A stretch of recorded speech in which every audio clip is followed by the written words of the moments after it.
we're going to come after you. Hi, my name's Jeffrey. I got $1 billion in the bank. Do you want to be my friend? And I want you to be honest with it. Raise your hand. How many of you, based on whatever it is you're trying to do, you're starting a business, you're trying to make investments, you're trying to make a move.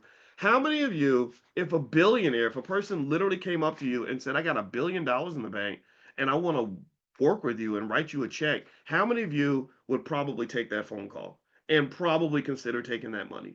Come on, be honest. Put a yes in the chat, and don't be in here lying, talking about like, no, I wouldn't take no money. You can stop lying. Quit lying. I'm playing. I'm messing with you. But well, maybe you would now because we thought about these things. But really, most people would. Most people would, especially if he's a nice guy. And remember, intelligence agents are master manipulators.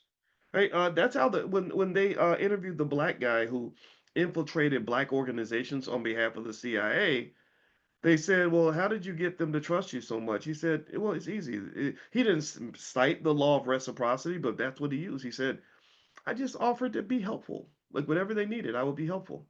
Because it creates another phenomenon they call the halo effect. The halo effect is when somebody's generous, they love bomb you with money or attention or time or compliments or access to something that you need, then you somehow subconsciously believe, oh, this must be a good person.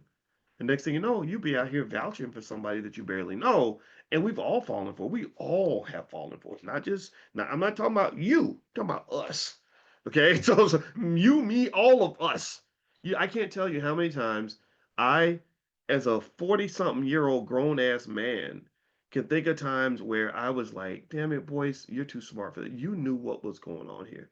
And you ignored it because you wanted to believe that this person was a good person because of blank, blank, blank, right? And so it happens to everybody, but then it becomes very costly.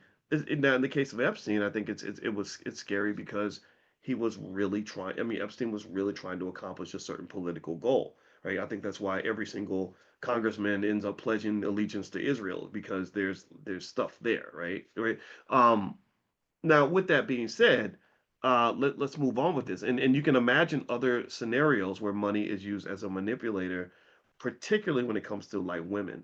I heard Corey Holcomb, the comedian who apparently we beefed for a little while. I wasn't beefing with him. I don't beef with nobody, but sometimes people beef with me. He was mad at me, but he's like a mutual friend, so I'm gonna be nice. But he talked about when he's kind of an honest guy. He's funny and he's smart, but he's damaged. But again, because we made up, and I'm not trying to be mean, I remember him saying something interesting where he said, "Yeah, I will." He said, "I sleep with women that I don't care about, or something." He said, "And what happens is I will give you an amount of money that is a lot of money to you, but very little money to me, and then I get whatever I want." He kind of said it like that, and again, he says things in a very raw sort of way, but there's like an element of truth to that. And there's so many people who, and I think that culture does this, right? If you listen to a lot of music, you will hear, rappers say, look, hey, if you have money, then you can have all of this. And I think that that's just kind of a strange way to look at things.